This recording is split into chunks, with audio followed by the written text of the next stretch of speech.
OptiMystic was one of the earlier tracks I'd written and produced once I'd seriously spun up the Alyag moniker. It was far from my first attempt to fuse a wall of metal guitar riffs with a punchy drum and bass rhythm. A preceding tune called Restroom Justice Warrior had already taken that mantle, and before that was an older title called Space Kitten. I'd even attempted to bring in rhythmic D&B elements into my predecessor metal projects, albeit with acoustic drums and organic, if you will, non-synthesized instruments. What truly set OptiMystic apart was how particularly well the two worlds meshed together. In reality, it became a tribute to the artists that first implanted within me the drive to merge these genres, and my magnetism toward drum and bass music in general, Pendulum, and more specifically their collaboration with In Flames on a track from their 2010 album Immersion called Self vs. Self. It was an instant firestorm that blew apart my notions about staying within the parameters of any given genre, and arguably one of the keys that unlocked my inherent drive to push the colloquially accepted boundaries, to draw from and combine a broad range of eclectic elements that are seldom found meshing together, yet despite being potentially seen as musically quixotic, can actually be made to do so in surprisingly cohesive and interesting ways.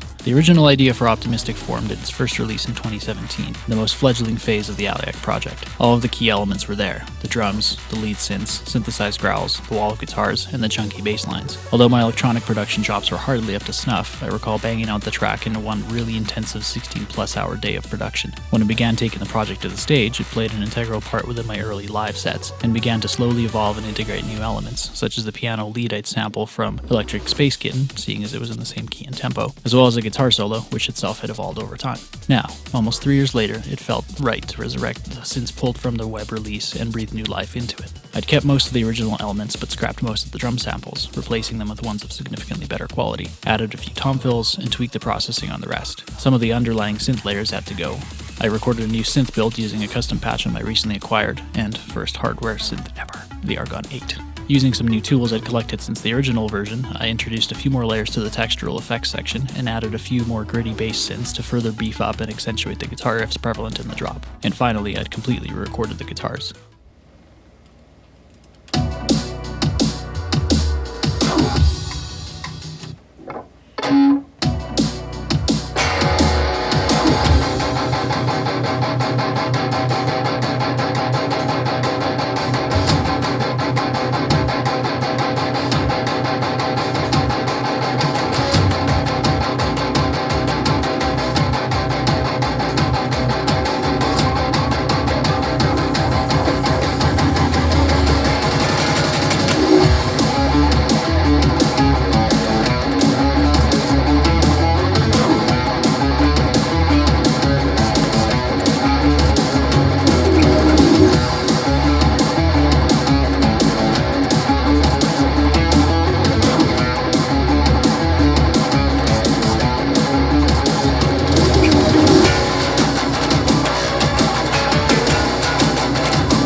In the original version, I'd taken the UAD emulation of the Angle amplifiers for a serious spin, creating a custom guitar chain rack with an Ableton. It sounded well enough within the context of the original, but was hardly a match for the custom patches I'd since built in my hardware Helix processor, which I acquired the following year. Taking a few of the key ideas from the guitar solos I'd improvised playing live, a few adjustments and many practice run-throughs later, the leads were finalized, harmonized, and deemed complete.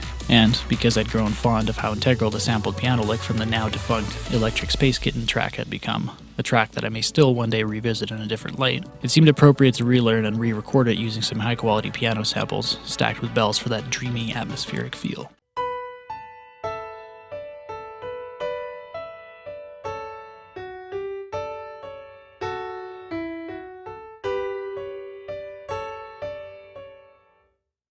And so, lo and behold, the remixed, remastered, re-released OptiMystic.